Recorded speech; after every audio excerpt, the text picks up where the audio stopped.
Okay, in light of everything that's been stated, considering the sentencing memo filed by the defendant, as well as the statements made here today, considering the principles and purposes of felony sentencing, specifically 29-29-11 and 29-29-12, I do find a prison term consistent with those purposes and principles. In case 694-361, count 4, discharge of a firearm on or near prohibited premises, a felony in the 3rd degree, I sentence you to 24 months. In count 5, you have a 3-year gun specification that must be served prior to and consecutive to the underlying felony. The underlying felony of felonious assault, a felony in the 2nd degree, I sentence you to 2 years.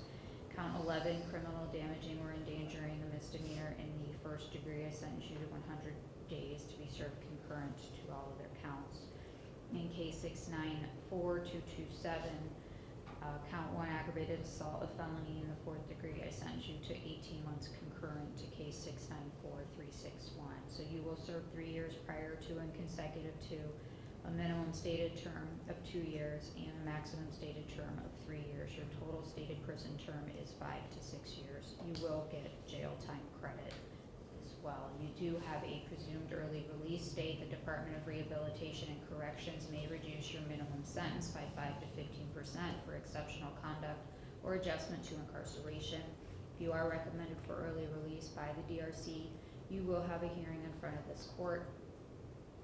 That presumption of release can be rebutted if you are classified at a security level 3 or higher, if you violated institutional rules that compromise prison security or the safety of staff or inmates, or that involve physical harm or threat of physical harm to staff or inmates, or committed a violation of law that was not prosecuted, and those infractions or violations demonstrate a lack of rehabilitation, or your behavior while incarcerated demonstrates a continued threat to society, or you did not productively participate in a majority of the rehabilitative programs and activities recommended by DRC, or did not successfully complete a reasonable number of programs in which you participated, or if you, upon release, you will not be residing in a halfway house, reentry center, or licensed community residential center, and do not have other fixed residence address at which to reside.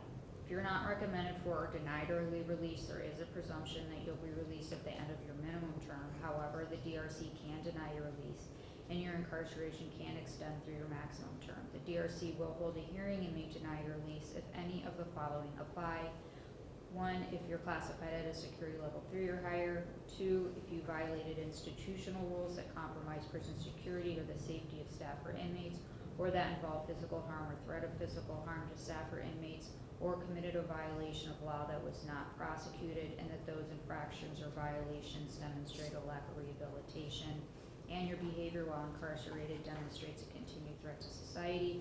Or 3, you're placed in an extended restrictive housing at any time during the year preceding the hearing. You also have a period of post-release control after you're released from prison for a period of 18 months up to 3 years. If you violate while you're on post-release control, the adult parole authority can return you to prison for up to 50% of your prison sentence and up to 9 months for any single violation. If you're convicted of a felony while you're on post-release control, the sentencing judge handling your new case can impose sanctions for the new case, terminate your PRC, and impose a consecutive prison sentence of 1 year or whatever time remains on your post-release control, whichever is greater. You do have appellate rights. You have a right to appeal your case within 30 days after filing of the court's sentencing entry. If you're unable to pay for the cost of a transcript, the record, or all relevant documents required for appeal, they will be provided to you without cost. If you're unable to pay for an appeal, you're entitled to have notice of an appeal filed without the payment of a filing fee. If you're unable to obtain counsel for an appeal, counsel will be appointed to you at no cost. Do you understand these rights, Mr. Russell? Yes, Your Honor. Okay. Anything else? Would I be able to obtain everything in writing? I'm sorry? Would I be able to obtain everything in writing? Obtain everything in writing? Yes. You can request a transcript. You can talk to your attorney about that. Okay, thank you. Anything else? I know you acknowledged the credit for jail time credit. Did we have a figure on that? I don't know if that was stated by the court. Right now it's 258 days. Nothing for the year. Thank you. Nothing on behalf of Mr. Russell. Thank you.